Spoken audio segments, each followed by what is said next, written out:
Let's bring in now the former Deputy Prime Minister and Nationals MP, Michael McCormack, as we continue our coverage from London. We've got the live picture from Westminster Hall, but I'm intrigued with your interaction with the royal family over the years. You've got a couple of interesting stories. One, when you were the editor of the local newspaper in Wagga in relation to the Duke of Edinburgh. Talk us through it.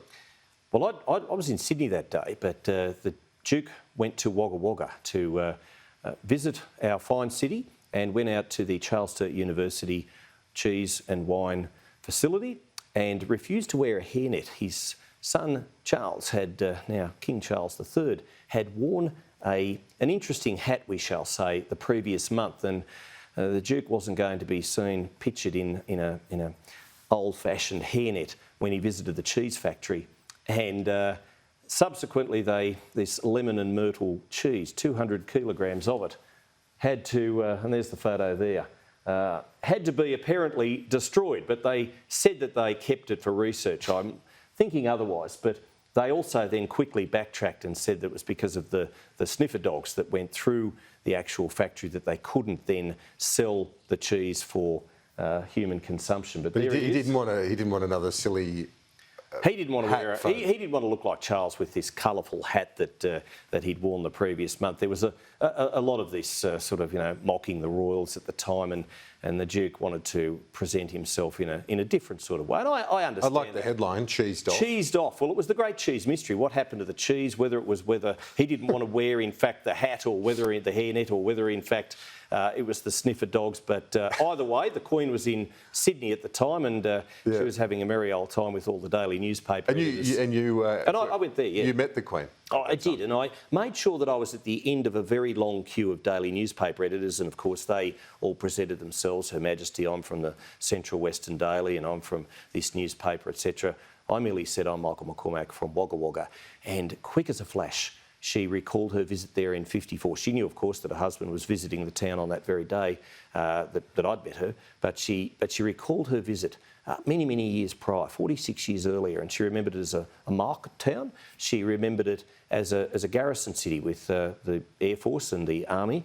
She remembered it as a growing country town, and I was very impressed. She remembered her whole visit there, the children lining the main street, visiting the showground, seeing the sheep on exhibition. So it's pretty impressive, because she didn't know I was from Wagga Wagga, but she had instant recall about her visit there many years earlier. These some of the pictures from that '54.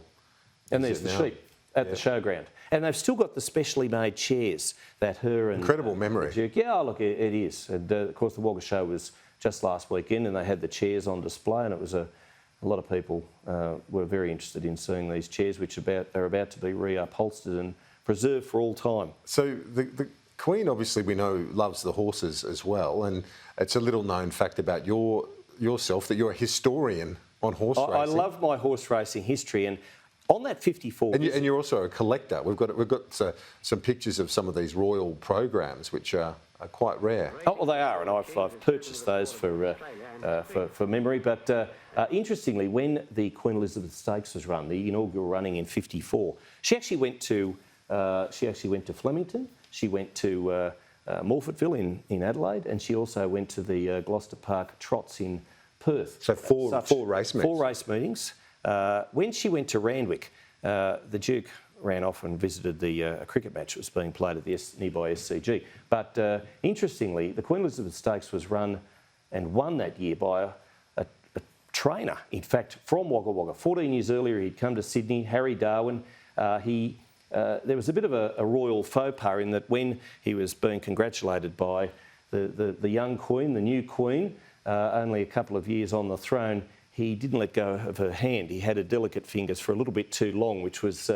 and you can imagine his excitement. You can imagine his excitement. He's just won a race. He had just won a race with a horse called Blue Ocean, which was a 33-1 long shot, beat Hydrogen and all the other champions of the day. This horse was an 8-year-old gelding, had come to Sydney 5 years earlier, had been siring polo gallopers at Crookwell and Boorowa. Wow. They gelded the horse, took it to Sydney, and it hadn't won that many races. but won on that day in front of the Queen, set an Australasian record for 1.5 miles. Incredible. So this, it happens sometimes, doesn't it? picnic For the galloper, gilded all of a horses? sudden, you know, running in the race of its life and winning before the Queen, and it was just a fairy tale story. Fantastic. And that program, let's talk through these programs that you've got. And as I said, a memorabilia, but a piece of I bought them many years racing ago. history as well. Indeed. So they mark her visits in 54 and 63 to Flemington. Flemington was one of her favourite places to go. Of course, Randwick was too, and she gave the sobriquet for Randwick. It's now Royal Randwick, of course, has been for many, many years, and it's a special part in her life, the racing. She never won the Epsom Derby, but she won every other major race.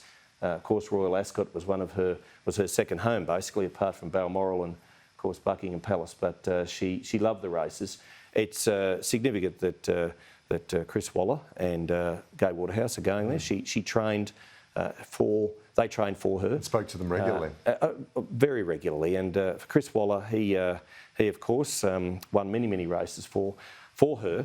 And the Queen Elizabeth Stakes, which has run the first time in 54, has run every year since been run.